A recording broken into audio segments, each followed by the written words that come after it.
Hi, everybody. It is. Hi, Jennifer. How have you been? Martha from Tanzania.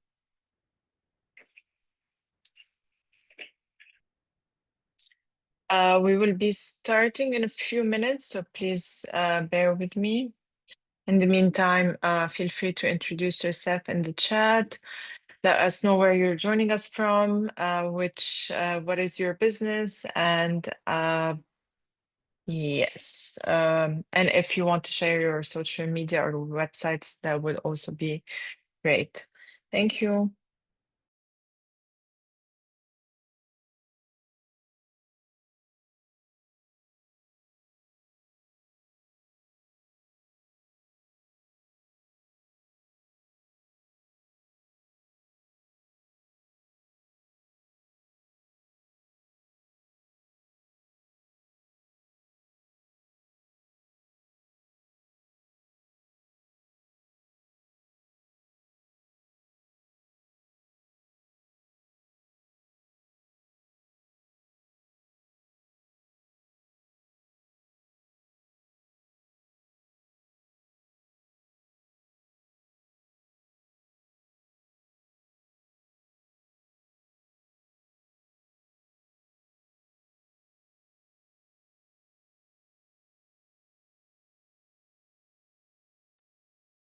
All right.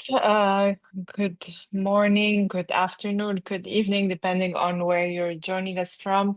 Thank you for joining this webinar today. I don't know if you've seen the previous webinar, we've contacted the same one in French. So this is the English version.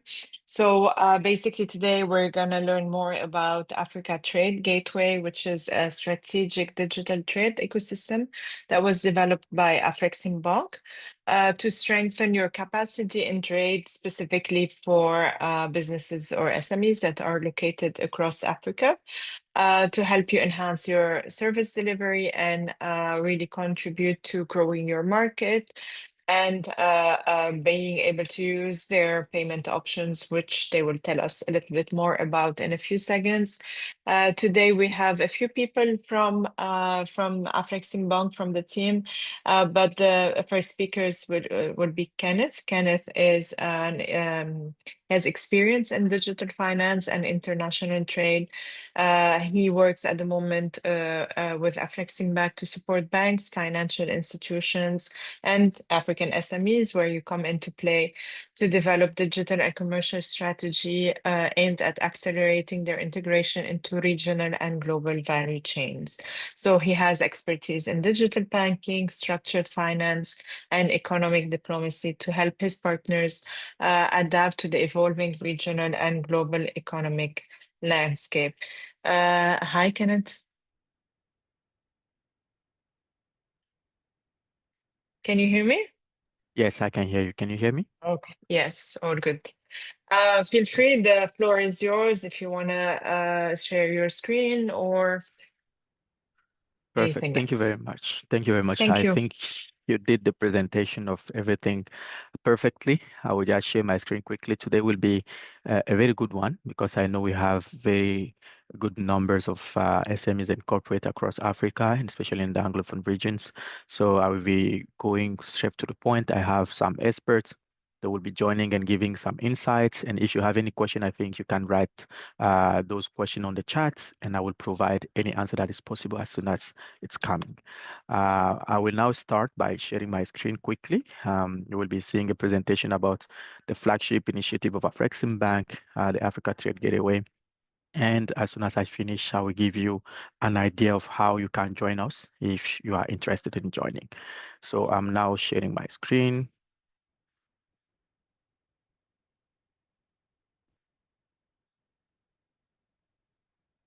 Perfect.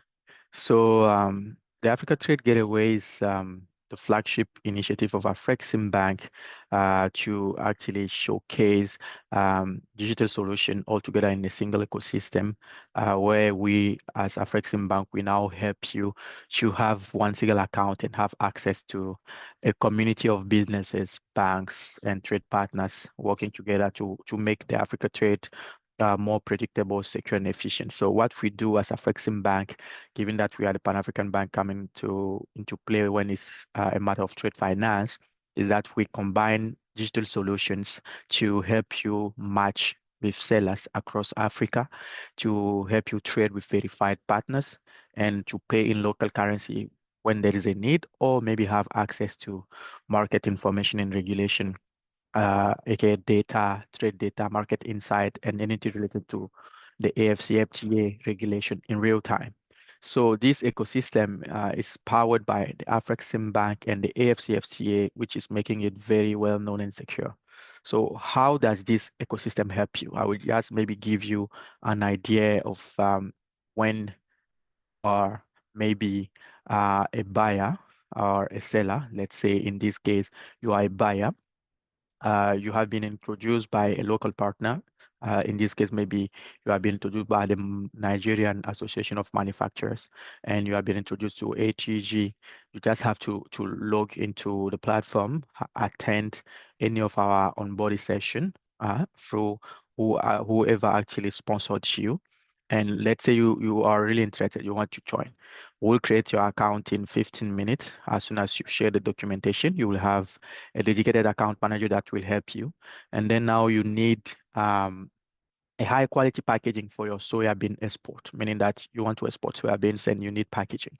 So you just use the flagship component of the ecosystem called the Africa Trade Exchange to search for eco packaging suppliers. Maybe the eco packaging supplier that you may know of, they are in Kenya. So you just have to literally write eco packaging, and in real time you will have suggestions of what you can find with the name of the suppliers, as well as every of their pricing that they may have. Of course, those businesses, they are verified and they are offering all the prices in real time. So you can double check that, and you have a range of suppliers to provide you the information. You have the option, just to make sure that those are existing entity, you have the option to actually check their name in our due diligence repository called Mansa. Just write their name, and in real time, you will see their financial information, their administration, and every information related to the corporate itself, meaning that you are trading with someone that is existing. Now, you need some paperwork, of course, to import that packaging from Kenya. So, of course, with this market intelligence and trade regulation related platform, you just have to enter Kenya, and you have in real time country analysis, product analysis, and pricing analysis, where you can review anything related to that country, as well as the import export regulations that are in place, and everything is under the AfCFTA regulation. So you will have compliance rules that will help you to trade. So maybe you don't have enough working capital to go through that deal. So we will just match you with a bank in Nigeria, if you are in the local market of Nigeria, to help you issue an LC, or we can help you also with our escrow account if you have enough liquidity to sustain that deal yourself. I will explain it a bit later. And finally, you want to pay, because now you have all the guarantee that this deal is solid, and you have the supplier from your side that you are sure that the supplier is verified. And you don't want to pay in hard currency, USD or Euro, because you don't have enough foreign currency. We authorize you to pay in your local currency, in this case, Nigerian Naira, using our PAPS, Payment and Settlement, Pan-African Payment and Settlement System, that actually allow you to pay in Nigerian Naira, and then the supplier will receive it in Kenyan shilling from its side in Kenya. As soon as the goods arrive on time and you are ready to place a next order, you have your account manager that will help you to place a next order if there is any need. Of course, it's happened the other way around, where maybe you're a supplier and you have an account manager that will help you to manage the order that you are receiving, from request for quote, to invoicing, till payments, and also to structuring of the deal and shipping. This is a bit of snapshot of what can be done for you. Now, this is a real impact of what we are doing. We have few transactions that happen. I'll just give two of them. We have one in Malawi. One in Malawian importer was introduced by their bank, and they leveraged the bank integration to be matched to a supplier, and then they were sure of the supplier, so they have been asking their bank to issue an LC that Afreximbank confirmed, and then the deal could happen. We did the same in the West African region when an SME in Togo was connected to an Egyptian AfCFTA trading company and actually put a deal on pasta, and that deal went through the whole pipeline of structuring till the payment via direct account payment. There was no need for LC settlement; it was a direct account payment. This is just an idea of how this is impactful for SMEs across Africa, not only in this very specific region. Now, where are we today? As of today, we started 18 months ago, but as of today, we are around 9,000 traders that are verified and active on the platform, and they are covered by 90 financing commercial banks across almost 35 countries, and we are covering 5 main corridors. We're in Nigeria, Ghana, Kenya, Uganda, and so on and so forth. We are trying to reach out to as much as possible of SMEs and buyers and suppliers, so we have a network of verified entity. We have a coverage across all the product possible, more than 370 products, fertilizer, chemicals, agricultural products, oil and gas, food and beverage, and we are aligned under the AfCFTA regulation. I will stop soon. I will just give you an idea of the fact that AfCFTA supporting this ecosystem and Afreximbank backing it. It makes it the digital engine for AfCFTA, and it helps actually to sustain the digital backbone of Africa when it comes to trade. I will thank you, but I will be really open to question because I believe that this is an interaction. I will also give the floor to a very specific colleague to show you what the platforms look like and how you can actually trade and grow. But I'm seeing already a lot of questions and a lot of comments on the chat. Before we move, I will give Jennifer, I don't know if you want us to reply to some question or we can go to the demo directly. Thank you. Okay, basically what we have right now are introduction from people who are on the webinar. I have two immediate questions that came up. I think if we start with the speakers, because we are going to cover them. One is what are the transaction fees and what are the documents required? So I believe this is something that your colleagues will cover in their interventions. If not, we'll go back to the questions. Thank you very much. I think it's something that will be covered soon in the presentation. So I think we'll just, yeah. So I will call my very first colleague that will cover very shortly the due diligence services, how you can, as a corporate or as an SME, use the due diligence services to find verified traders and partners across the ecosystem. So I will lead back to my colleague Tatenda and Fahad to briefly show the platform and how it helps. Thank you. All right. Excuse me. Good afternoon, and thank you so much for the opportunity to share with you our flagship initiative, which is Africa Trade Gateway. I'm trying to share my screen, but you should have the access now. Can you check? Oh, it's fine. Yeah, okay.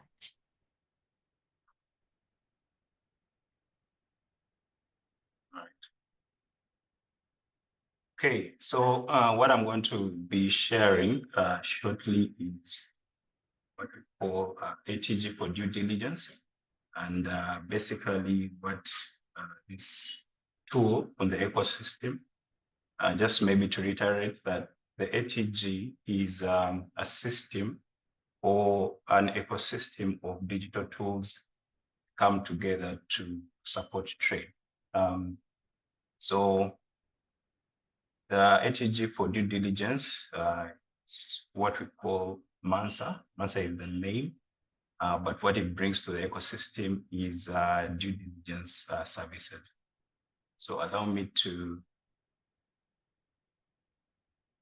just go straight into it.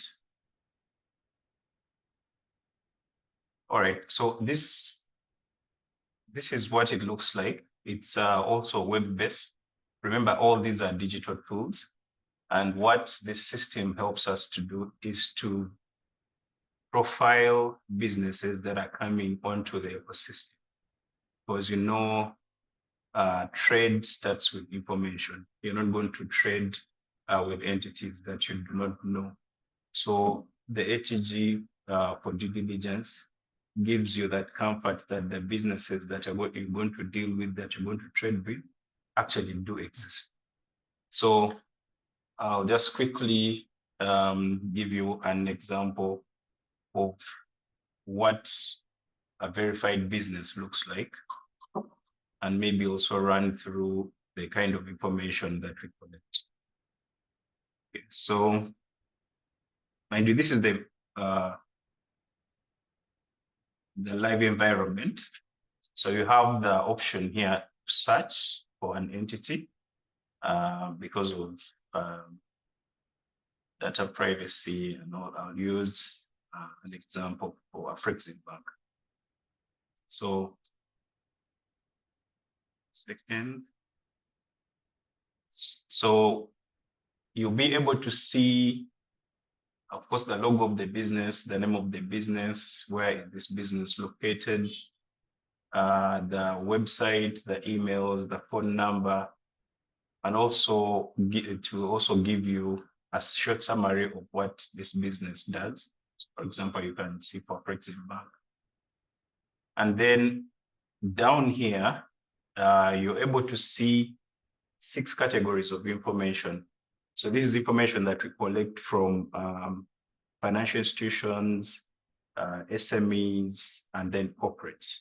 So those are the 3 broad categories of entities that we verify as they come through the ecosystem. So you have what we call identification, where you find the name of the business, how is it registered, where is the office, the country in which it's registered, phone numbers, as you can see, as I quickly run through this. So you have all this information to help you understand the business that you are going to deal with. We also collect information about shareholding. Of course, the information is there, but it's just that it's masked due to data privacy considerations. You have shareholders, then you have outpaid beneficial owners. Outpaid beneficial owners are actual people or natural people that actually own a business. And this is very important because some of the, someone might want to take advantage of the system because these names are screened as we onboard. So you don't want to onboard fraudsters or people that are sanctioned and all that. So it gives you that advantage that you are dealing with people that have been vetted. We also collect information about the board, the management team, and also attach documents to support the information which has been captured. Then we also have what we call business information, where we capture the legal advisors, then also the kind of business that this entity is dealing with. So in this case, this is a bank, but we also have other options where if a business is in manufacturing, we capture manufacturing. If it is in agriculture, we capture manufacturing. So I mean agriculture. And then you're able to indicate the local branches you have or the overseas branches you have as well. And then we also have a questionnaire which tries to assess how compliant you are in regards to the business you're in. So for the bank, you see that there are quite a number of questions because banks are heavily regulated and we expect that they have all these controls in place. But for SMEs and corporates, there are fewer questions and they're around how compliant a business is the relevant regulations, maybe like labor laws, environmental laws, and all that, such that we onboard entities that we fully understand how they operate their businesses. Then we also have what we call financial information. These are financial statements or management reports from the businesses that we onboard. And this is basically, not to expose any business, just like banks publish their financials as they're required to. But for the SMEs and corporates, we also collect this information because we want, if a business in Uganda, let's say, has found your profile, your business profile on the ATG, and they want to maybe buy coffee from you, they should have an indication of your turnover, how are you doing, such that if they decide to go ahead with you to start a business relationship, they have an idea of how much how much you trade, such that they can gauge whether you're able to fulfill a contract, So it is meant to give comfort to the trading partners that, this business actually does this in this amount, maybe $2 million, $3 million in turnover. And if I want to give them a contract, maybe to buy their coffee or maybe $1 million US, they're able to take care of this contract. And then lastly, we have what we call other information, where we capture information about associations. So if your business is a member, for example, of a Chamber of Commerce in your country, and you have proof for that, we'll also capture that as well. But of course, this is not mandatory, but it's also good to have, gives you more credibility if you're in, some sort of association. It also helps to give more credibility to the people that are looking at your profile, that this is a business that is part of a bigger community. And, if I want to find maybe more information about them, I can still also go to such an organization or association and be able to get more information. So in a nutshell, we profile these businesses as they come onto the ecosystem, onto the ATG, to make sure that we have credible businesses that are here to trade, and to, of course, give you a starting point that any business, for example, this business deals in rice production.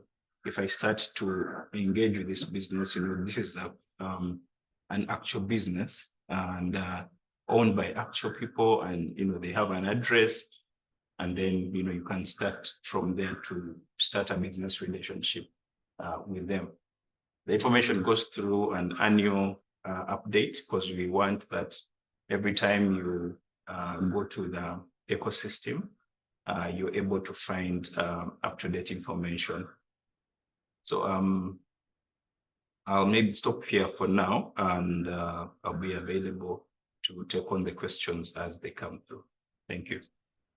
Thank you, Fahad. Just one, I think there are a little bit of confusion here. Both a question from Ronke or a statement that says that there is a lot of barriers to entry if you're considering small businesses. So maybe here we should clarify that you're not requesting all of these information from all businesses, but more also from potential partners or suppliers that you're onboarding to the platform as well. So maybe we can address this by answering what are the requirements for small businesses to join the platform and what they need to provide Afreximbank or ATG with to be able to be onboarded. I don't know if that's a question for you or Kenneth, but I will leave it there for you to decide. Thank you, Jennifer. That's a very good question. I think in terms of onboarding, we abide by what our due diligence service provide as guidance. I think at the end of the session, we provide a whole list of what is the requirement for an SME or what is the requirement for a corporate. Those are almost similar documentation, but my colleague Fahad will be able to provide a list if there is any need for a list. I think Fahad, if you can provide a list on the chat, some people can have also an idea of it while we are jumping into the presentation of one of the other flagship solution. We have also my colleague Gamu that can give a small insight, a very quick insight on how those documents are structured. Gamu, over to you. Thank you so much, Kennedy. I will take that one quickly. Just to say that the profile we have seen is for Afreximbank, which is a financial institution. So the templates differ. If you are an SME, the requirements are streamlined to mirror SME businesses. Also, we will have a form for corporates and for financial institutions. And I also saw a related questions regarding at what point do you show financial statements?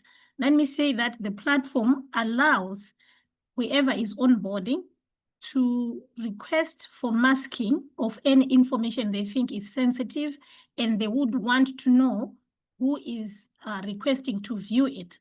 So the platform, besides data privacy laws that are already in existence, which we have already masked within the platform, you can actually request to say, I want my financial statements to be masked until such a time that I'm aware of who is going to view my information. So the platform has those capabilities. Thank you. Thank you. Yeah, that was very much on point because there was also a question from Teresa asking, at what point are the financials disclosed to the potential buyers? What if the buyer is a fraud? This is sensitive information and should be treated as such as confidential. So I guess we've a little bit answered this question along with the differences between SME and financial institutions being onboarded. Would you like to continue with the questions, or should we move on to the next speaker and then have the questions at the end? Yeah, I believe we'll move to the next speaker, but All right. yeah, so I will introduce quickly my colleague Wilfred that will tackle how you can find easily information about new market product and have market insight about other market that you cannot as SME have an idea of. So Wilfred will show really quickly and briefly how a buyer or a supplier can find information about other countries outside of their local context. Wilfred, over to you. Okay, thank you, Kenneth. Just allow me to share my screen. Yeah, you should be able to do that now. Okay.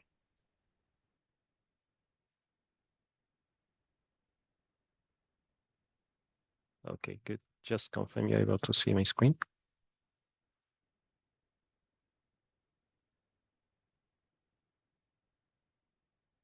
Okay.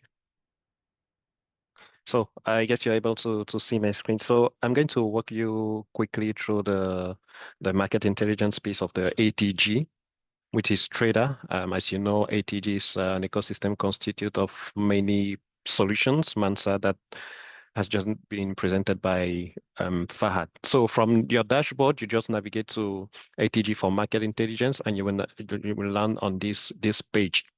So basically, Trader will help you to understand where are the demand for a specific product in Africa and beyond, and how you can access the market selected. So let me start with the intelligence piece, where you have 5 modules, and using, for example, the country analytics, you'll be able to understand what are the economic indicators of a country, the economic region, which gives you information on the specific trade agreement that you can leverage.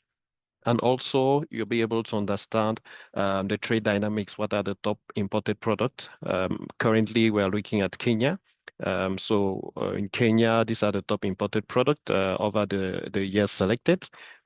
Trading with Africa. And scrolling down, you'll be able to see the top exported product, the top trading partners, whether it's import or export, and the top trading partners that are neighboring the selected country. So let's say you are based in Kenya and you see that, for example, tea, black tea is one of the top exported products by Kenya to Africa, and they want to understand where are the potential market for Kenyan tea in Africa. So to do that, you will use product analytics from where by selecting your product, which is here in our case black tea, by selecting the product based on the classification. Or let me just type the code. Here you select the product. We are looking at export by Kenya. Over the 5 most recent year, you launch the search, you'll be able to see what is the ranking of Kenya in Africa in terms of export. You see that Kenya is the top exporting country, followed by Rwanda and Malawi. And on the right side, you'll be able to see the current top destination for tea exported by Kenya. So Egypt is leading, followed by Sudan and Nigeria. And you have also how Africa is currently trading this, how Kenya is currently trading this product with the world. Scrolling down, you'll be able to see who are the players in this field. On the left, you have the top exporting country and how they trade with the world. Kenya is actually sending out of 80% of its tea production outside Africa. And on the right side, you have the top importing country, Egypt, as we've seen, followed by South Africa and Nigeria. And you can see that currently Egypt is importing most of its tea from Africa. Now, in terms of market, you can see that Egypt, South Africa, and Nigeria are interesting market for tea, black tea in Africa. And you may now want to understand which of these country gives you facilitation to penetrate the markets. So to do that, we use the regulation piece, looking for import regulation in the selected markets. Import regulation, the exporting country being Kenya. Let's start with Egypt as the importing country, and we select the product, which is here black tea, and the transport mode C. So launching the search, you will be able to select the local code apply in the local code, meaning how this product is classified in the importing country. You select it, and you will see the custom duties applied by the importing country, as well as regulation and some of the shipping documents that are required. So if the company wants to export to Egypt, the product in Egypt will face a 2% duty rates if it's under the default trade regime. However, if the company decides to trade under the COMESA agreement, it will be 0% of the CIF value. Under the AfCFTA agreement, the tariff rate will be 0.8% of the CIF value. So with this, you are able to select under which agreement you want to trade with Egypt. In terms of regulations and control, you will see that there is no major trade remedies applied by Egypt, no anti-dumping duty, no custom, no absolute quota. However, the product will face some controls by the Ministry of Health and Population, National Food Safety Authority, and the Ministry of Industrial Health in Egypt. And finally, you have some of the documents that you will need to gather to successfully complete this transaction. You can do the same research for another country to compare which of the country offers you better condition. Now, let's say you decide to trade with Egypt and you want to know if there's any potential business partner in the country. You go back to trading site and you use the company analytics that you will combine with the due diligence piece to identify potential business partner. So let's say we're looking for our black tea, and we want to see if there's any potential business partner. Launching the search, we're able to identify the companies that are listed. You see that this company are actually offering this product, and they are scattered all over Africa if you want to select another destination. And finally, if you want to go deeper in your market research, you can use our research product, industry outlook, commodity outlooks, to help you understand how the pricing the price of the commodity are in the continent, how they are evolving, and how they will affect the market. You have the country profiles that will help you understand what are the investment opportunities, the trade and economic outlook of a specific country, and the incentive that the government is giving. And to keep you up to date, you can also navigate the news and events where you'll be able to find information related to the trainings that we are offering, the conferences, the networking opportunity that we are giving. So let me stop here, and I will be pleased to take questions if there is. Thank you. Thank you, Wilfred. So far, I can see good remarks. Like the intelligence analytics is a wonderful feature. Perhaps it can be an independent products. So I think they agree that this is a very useful add-on to have to the platform.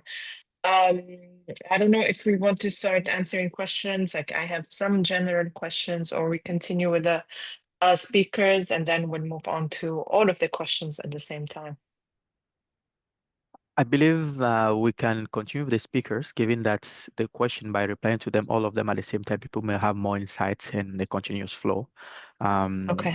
Yeah, so let me introduce very quickly my colleague Ikram, that will show us one of the main part of this ecosystem.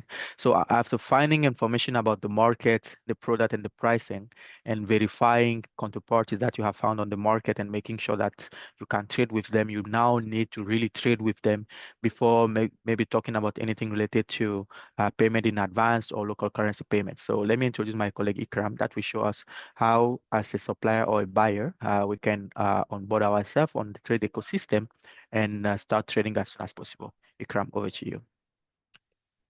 Thank you, Kenneth. I'm just going to share my screen now.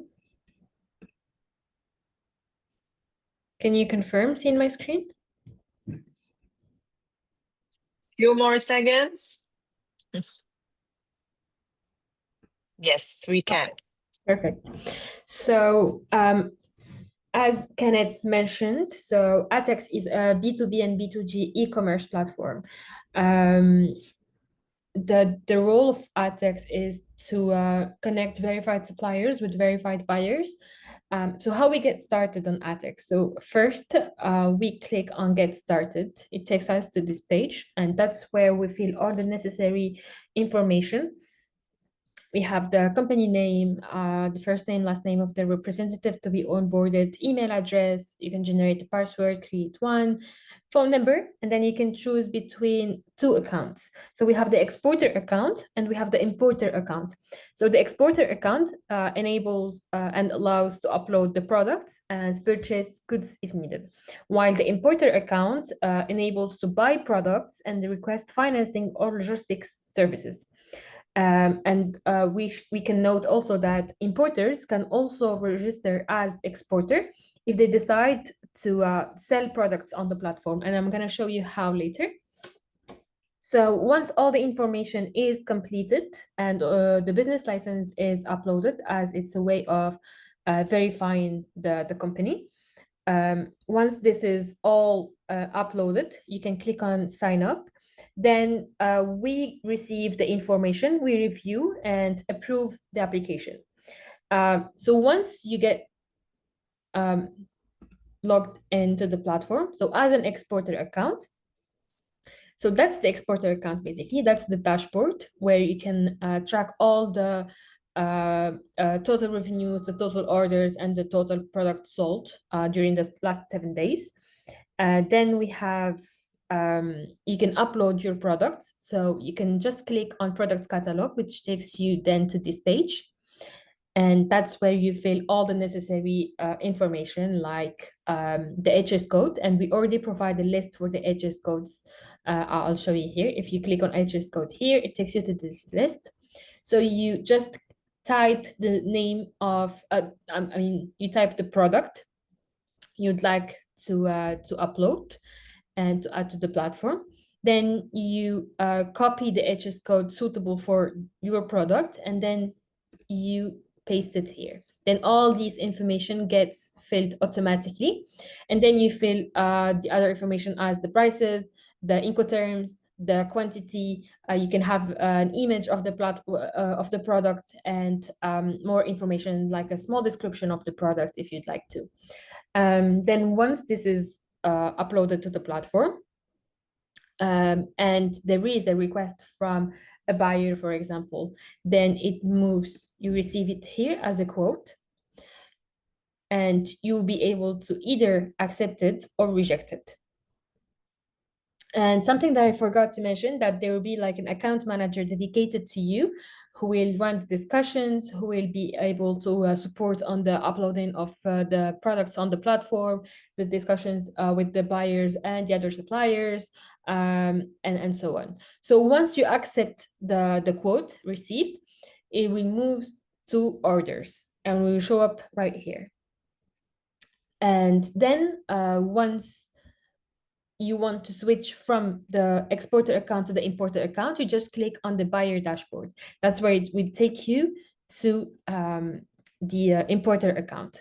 So basically that's the dashboard for the importer account. That's where you can keep track of all the orders and the requests you've been sending. And then if you'd like, for example, to look for a product, then we have two ways. You can either search, tap the product here in the search bar, or search the product by the categories we displayed right here. So for example, if we are looking for cocoa, then we type cocoa here, then we get the two different suppliers who can supply cocoa. So you can see the prices, and then you request the quote, you submit the quantity you'd like to order. Then, as I mentioned before, that the supplier will receive it on his account, and either he accepts it or he rejects it. But there will be always the communication going through, so we can find a common ground.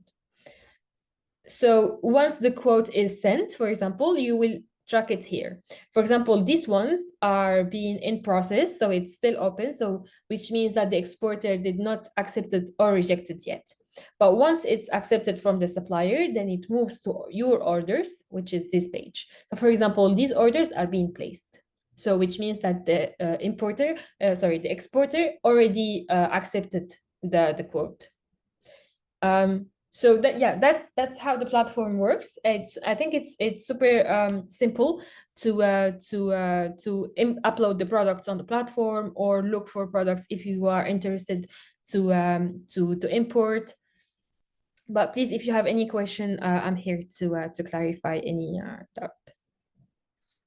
I'm gonna stop sharing my screen, and then Yeah. I have just one quick question for you from Teresa asking, do we get a notification on email when we get a request or a quote, or do we need to keep checking the dashboard? Yes. You will receive a notification as an email, and also the account manager will send an email with all the details if you are a supplier, for example, to request the prices, or to the buyer to respond with the prices shared by the suppliers. Okay, thank you. I have another question about transaction fees, but I think that will be covered by the next speaker. Thank you. So we'll reply to question related to transaction fees and everything related to how it is done by the end of this presentation. The next, but not the last, the best one, I will give the floor to my colleague Michael. He will talk to you about our flagship initiative that is facilitating supply chain. Given that after finding all the verified traders and making sure that you are on yourself on the ecosystem ready to trade, you need to also facilitate the supply chain finance part. So my colleague Michael will give very quick insight about how it is done and how we can help you with that. Thank you. Michael, over to you. Thank you, Kenneth. Can I be allowed to show my screen? Yes, you can. Thank you.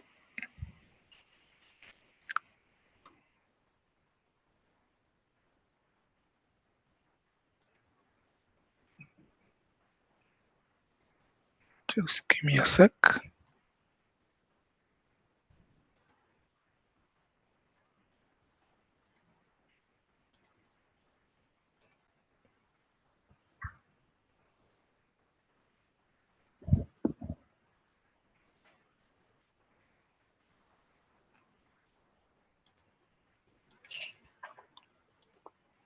Let me know if you can see my screen. Yes. Okay, thank you. Great. So this afternoon, I'll just take a few minutes to describe Afreximbank TradeLink. Now, this platform has been introduced to support SMEs across the continent and across global Africa. So the work, we've done a lot of work in terms of underwriting the technology. We have now a technology in place that can help SMEs access financing, both in terms of foreign currency as well as all the exotic indigenous currencies across Africa. As you can see, this platform supports transactions of different currencies within the continent. So basically, and I saw a question there, is how do we help improve sales? How do we help the SMEs to grow, and at the end of the day, be able to actually take out more throughput of transactions? So case in point, the example given where you have an SME supplying, say, FMCG or fast moving consumer goods, and the SME gets paid over 90 days, right? So in this scenario, whenever the SME has done their job and they have already provided the goods or services, they would only get the payment after 90 days, which means in a year, the SME can only get paid 4 times. Now, with this solution from Afreximbank, and we're calling it Afreximbank TradeLink, the SMEs do not have to wait until the 90 days. What would happen is that as soon as the invoices have been raised, or as soon as the SME has done the job and supplied the goods or services, this invoice can then be introduced on this portal, and Afreximbank is happy to go ahead and provide a discounting of that invoice. So in a nutshell, then the SME is able to get early payment of invoices which have been approved by the anchor buyer. And what we're doing here is essentially to bridge the trade finance gap in a manner that, as opposed to only getting 4 payments, it means now these SMEs can actually get a payment every week, because all they have is, they are getting facilitated through the liquidity. With these funds, they are able to actually meet more goods, or actually source better just in time to be able to fulfill all the commercial contracts they have. Again, the sort of and I think the other question that keeps lingering is what is the interest component of this financing? So here we actually leverage on a better graded anchor buyer to be able to offer a reasonably priced asset. So in this case, what would happen is that we are simply relying on the payment undertaking of the buyers, right? And with this in mind, we then immediately provide the liquidity to the SMEs on day 1. Then on day 90, we would get the payment from the large local corporates across Africa, or even the global multinationals, who then extinguish that payment obligation in favor of Afreximbank. Again, one of the other benefits is that the interest cost, which is now a benefit, because we are saying now SMEs are actually getting a reasonably priced trade finance. Can this benefit can even be passed on to the buyer by way of improved commercial terms, and this can either be coming as a discount or even an extended credit period. And once you talk about an extended credit period, for the SME, you're not too much concerned, because you're getting your payment upfront. Again, most importantly, the SME gets more competitive in a manner that you're giving better terms. You're giving so instead of 90, you can perhaps push these to around 100, 120 days. And once SMEs do this, they're actually found to be competing in a more in a larger scale. One of the other benefits for supply chain finance is that this actually remains as a trade creditor to the buyer. So think of this as a very lean way of getting alternative forms of financing.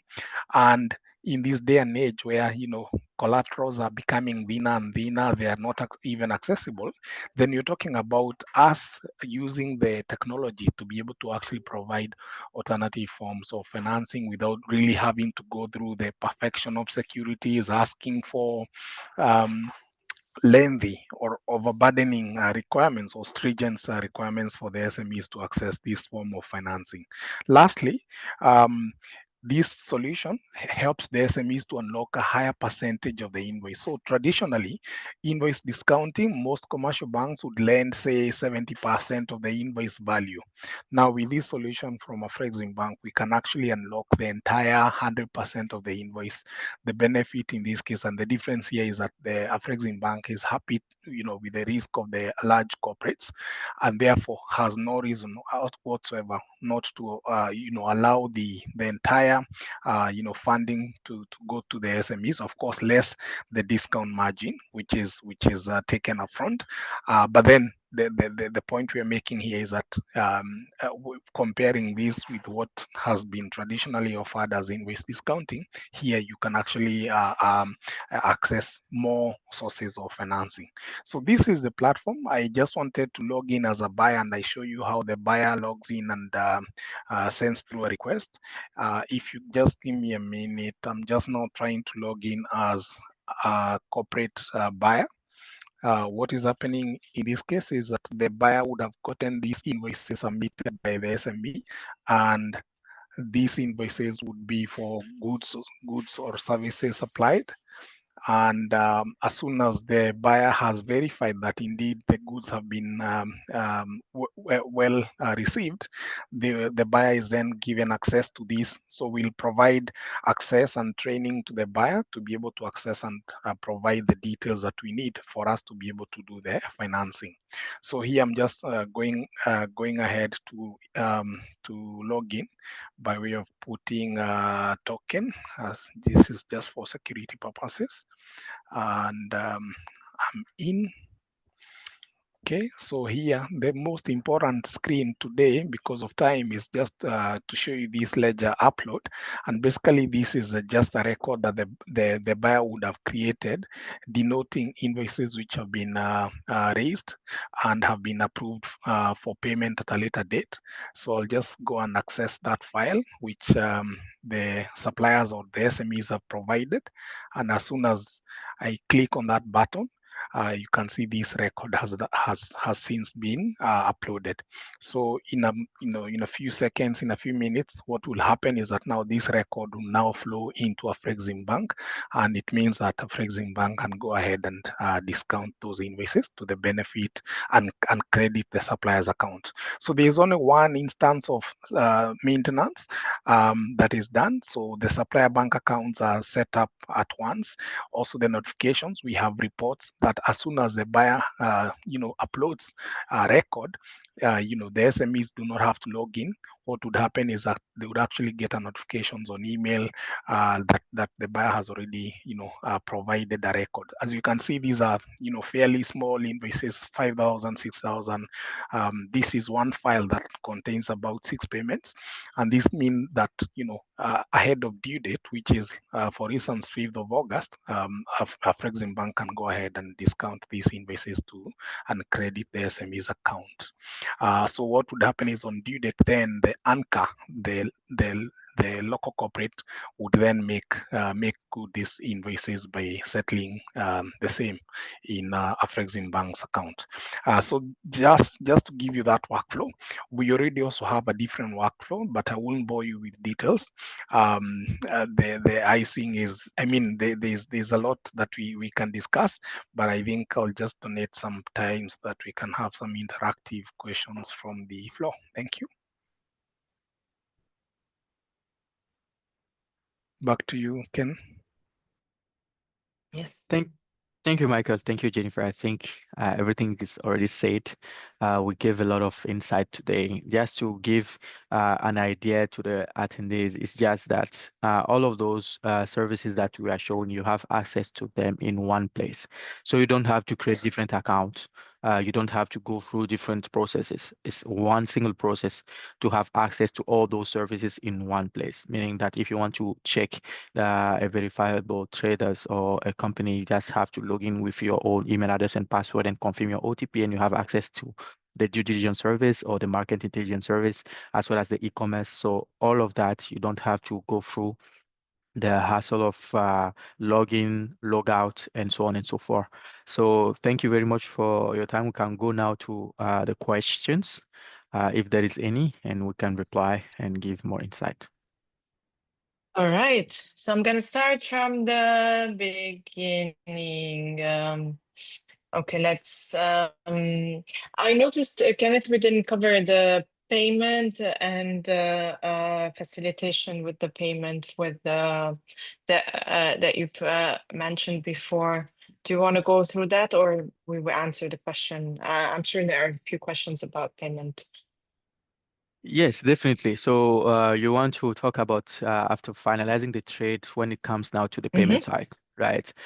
Just to give an idea of the three payment routes for the Africa Trade Gateway and ATES in particular. When you are a buyer and you see a product that you are interested in and you place the order, you may want to choose one of the option of payment when it comes now to finalize um, the possibility of to finalize the deal. I'm seeing a question talking about, is it the buyer who has to upload the invoices, or it happened that buyers have been sound of the invoice. So the process in itself is quite easy, where as a buyer, you request for a quote on a product that you are interested on. Supplier receive a notification from its side that there's a product that is in your basket that someone is interested in. And of course, both of you have an account manager, so they will help you do every possible action so you don't omit to upload any information that is needed. Of course, they have a follow-up offline and on by email, so they make sure that you upload those information just to reply to the invoice part. Now, for the payment solutions, you have the option to pay in local currency. You can be in Ghana, paying in Ghana cedis, or in Nigeria, paying in Naira, and someone in Kenya will receive it in Kenyan shilling. And someone in South Africa will receive in rands, South African rands, if it's needed. That's the part where we integrate the whole ecosystem with our flagship payments and settlement system, PAPS, where you can finalize your deal by paying in local currency, with the condition, of course, that your local commercial banks is a part of the network and the ecosystem. If you don't have the possibility to pay in the local currency, you can use our escrow service. It's one of the payment option where instead of paying everything 100%, you can put the amounts in an account that is secured by Afreximbank. You send the request for quotes, the supplier starts the shipping, and as soon as you receive the good and you testify of the delivery and as well as the quality, we release the fund to the supplier. So it's actually guarantee the whole process of payment and shipment without having any issue of default. And the third one is when you don't have enough liquidity or working capital to use escrow accounts, or you have a shortage of hard currency, USD, or you don't have the possibility to pay in your local currency, or maybe the supplier is not willing to follow the route of having local currency payment. You can reach out to your local bank, commercial bank, and ask for an LC. And given that Afreximbank has a network of more than 250 commercial banks, among which more than 90 banks have already agreed to start being on the ecosystem, we cover most of the country. So once you go to your local bank and you request for an LC, they come to us to ask for a confirmation and discounting. So Afreximbank now helps you to trade and pay using the LC, meaning that your bank issued the LC, you are able to buy, and once you are delivered, we now finalize it with your bank in terms of the settlement. Those are the three possibilities that we have, but we understand also that trade in Africa has very different realities, so we are able to accommodate the requests that are coming. As soon as they are coming, we can find solution for each of them.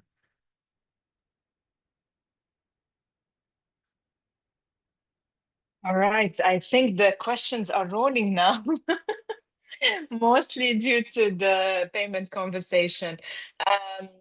I think I will start from the end instead of starting from the beginning. I see already two questions that are related to local currency and exchange. So if the payments can be made in local currency, what exchange rate is applied? If the exchange rate is tied to the US dollar, what is then the benefit of paying in local currency? And another question that's also about the currency conversion fees.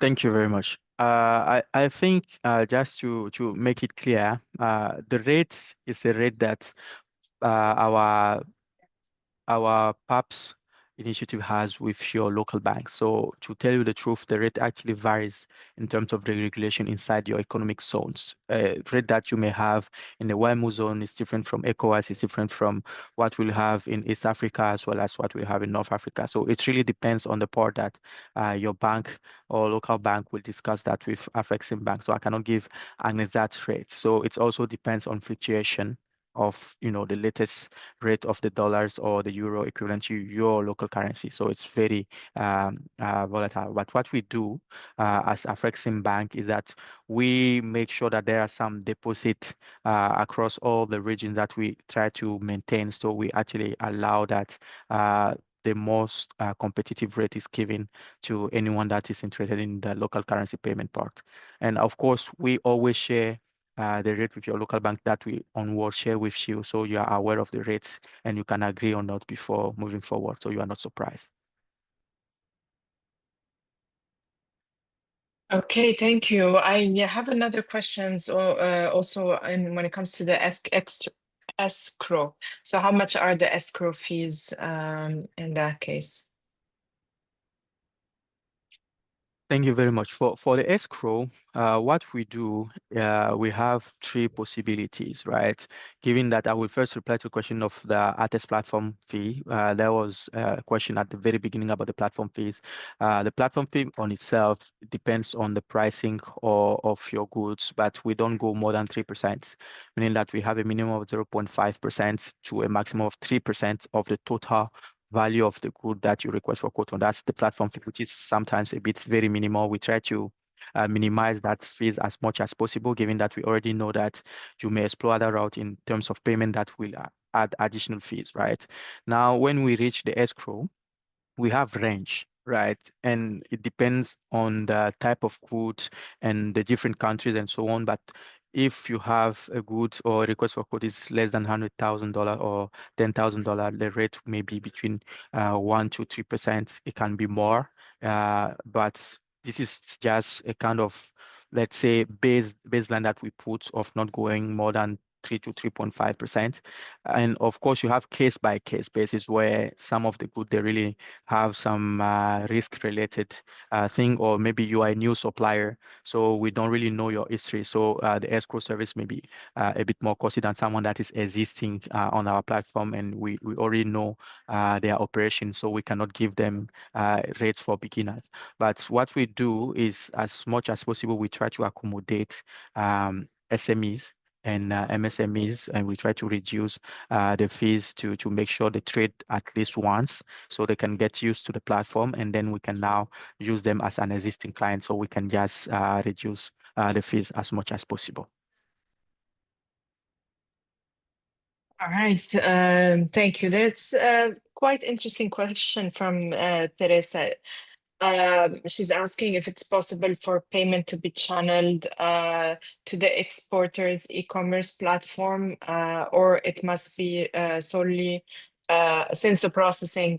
So that's in case an order is straightforward, no negotiation, no discussion. Can we channel it to the exporter e-commerce platform, or it has to be completed through Afreximbank?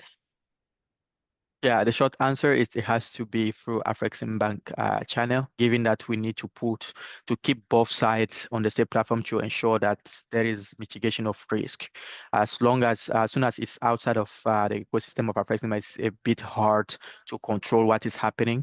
So what we do there is we really mandatory want the buyers and the supplier from both sides to be on the ecosystem. So from both sides, we can control what is happening, and if there is any issue, we can manage that easily. Yes. Thank you. Okay, so I've seen this question also quite a few times. I think you've answered it, but I will ask it anyway, just in case. Also due to the currency volatility, like what are the best recommendations? I think you mentioned that that depends really on the local bank in terms of the currency exchanges, but also that you have some amounts that are already in local currency that can mitigate a little bit the risks. Is there anything else that you want to add on that topic? Yeah, my last word on that is that in terms of currency volatility, like I said, we cannot give rate just like that, given that every country and every economic zone has its own. But what we actually try to do with PAPs, especially across the whole Africa, is that we put together local banks and we try to reduce their exposure to foreign currency fluctuation, meaning that we try to put what we say a deposit fund, right? We have a deposit fund inside PAPS where we have our own convertible USD. So we try to have our own USD where we can now exchange against. So we mitigate the risk of FX shortage in the whole process, right? We have our antenna. And given that Afreximbank is also managing the central bank deposit program of most of the central bank in Africa. So we try as much as possible to balance hard currency, USD, and local currency, meaning that your central bank in your country or in your region has surely deposited something in Afreximbank in terms of USD and local currency. So we use that, we leverage on that to make sure that we have the best rate possible, and also we don't arrive at a step where you have a shortage in FX, which will now impact your conversion of currency. All right. A less technical question. Virginia is asking if it is the buyer who has to upload the invoices, what happens if the buyer omits some invoices? Yeah. So in the process itself, as a buyer, you don't have to upload invoice. It's the supplier that should issue an invoice that should be provided to you, right? So the supplier will issue the invoice after your request for code. The request for code, you don't really have to actually input anything. You just literally click on the product, you put the quantity that you want, and you click on send, and it will be sent to whoever actually showcased that product. In terms of the invoice, the supplier has to, after reviewing the product you requested for the quantity, they will put the invoice and the final price that, of course, artist will receive, and the artist team will reach out to you, even by email, just to make sure that you receive it. Actually, they will share that with you, so you don't have to upload anything at that step, except maybe if you have to negotiate anything about the price, or you want to negotiate anything about the payment terms that is not maybe aligning with what you want. I'm seeing a question very quickly about the payment cycle. Cycle one, I'm talking about payment. Teresa is asking if it can be 30 or 60 days instead of 90. Yes, definitely it can be 30 or 60 days on the conditions that your supplier has their own internal process that is aligning with that. As long as your supplier is okay with a payment term of 30 and 60 days, we don't have any issue from our side to facilitate that. So it's always a matter of alignment between the buyers and sellers to make sure that we arrive. What we do most of the time with the term sheet and everything that I encounter is 45 days. We try to put the middle points. So we know that someone is willing to do 30 days and someone is more comfortable with 60. So we try to put a middle point, but definitely it depends on your supplier. There is no real restriction on 90 days.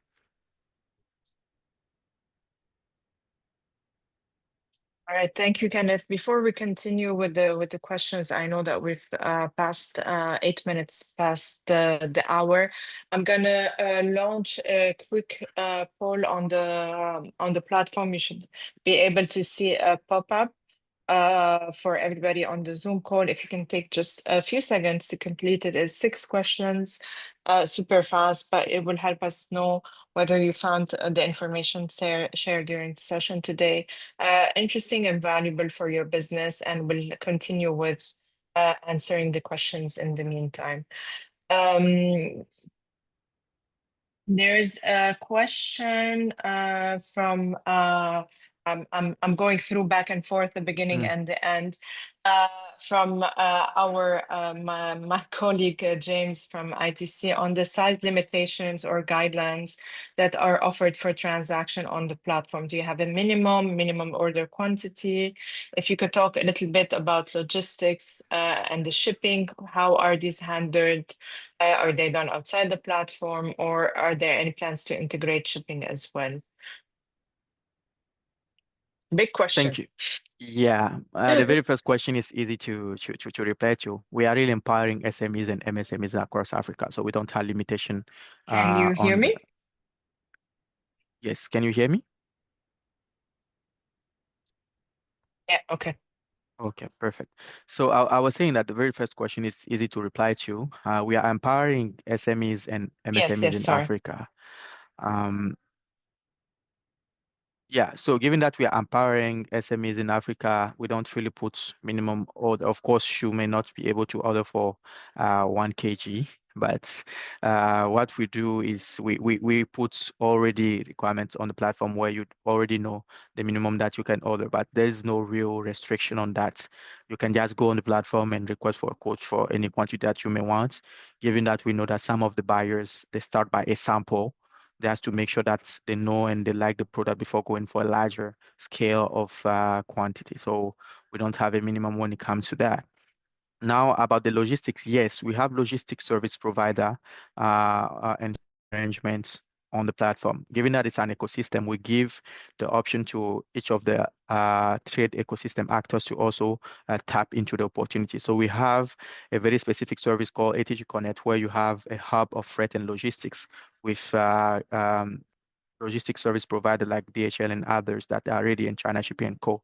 They are ready to have your request for shipping or your request for logistics service quotes, so they can also type. So it's not only traders that are just matching themselves on ATEX or finding information across the ecosystem.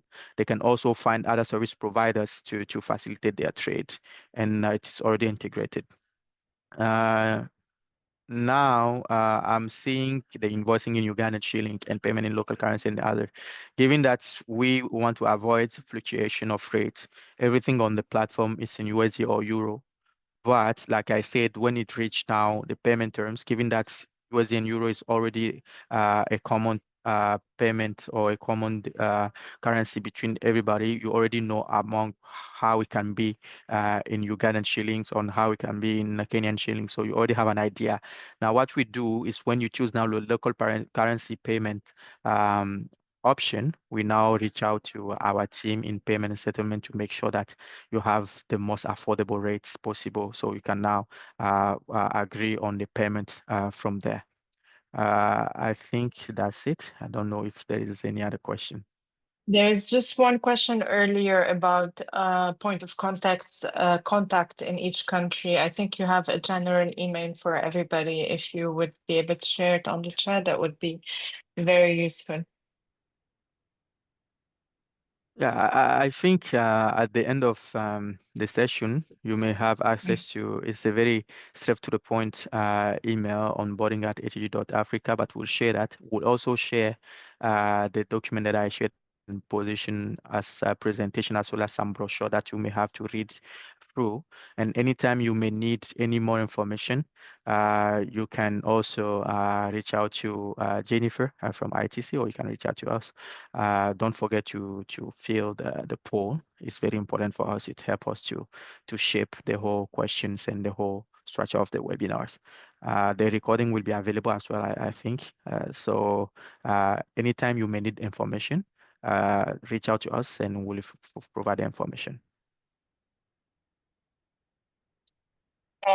Okay, thank you very much. I think also for one thing I would like to mention, maybe Kenneth will send it after this webinar in an email, that we do have some agreements, or we're discussing with you a potential preferential rate for ITC SMEs. So for everybody who was here today, please keep checking your inbox. I'll send you the recording, the presentation, and hopefully some incentives for you to join the platform. You'll get to know more about it by email, unless Kenneth, you want to mention it now. Yeah, so our email, like I said, is onboarding at at.africa. I've sent it on the chat. You can reach out to us. You can let us know if you need anything, or if you need more information. We are ready to provide it in real time. You just have to ask. Okay, thank you very much, everybody. And I'll be in touch with the recording and everything else. Thank you so much to the Afreximbank team. I think that was really nice to have different speakers today, and everybody was provided really good information about all of the tools that you have to facilitate SMEs trade in Africa. Thank you very much, and yeah, have a great day, evening, wherever you Thank are. you, Jennifer. Thank you all. Yeah. Right. Thank you. Thank you. Thank you. Bye bye.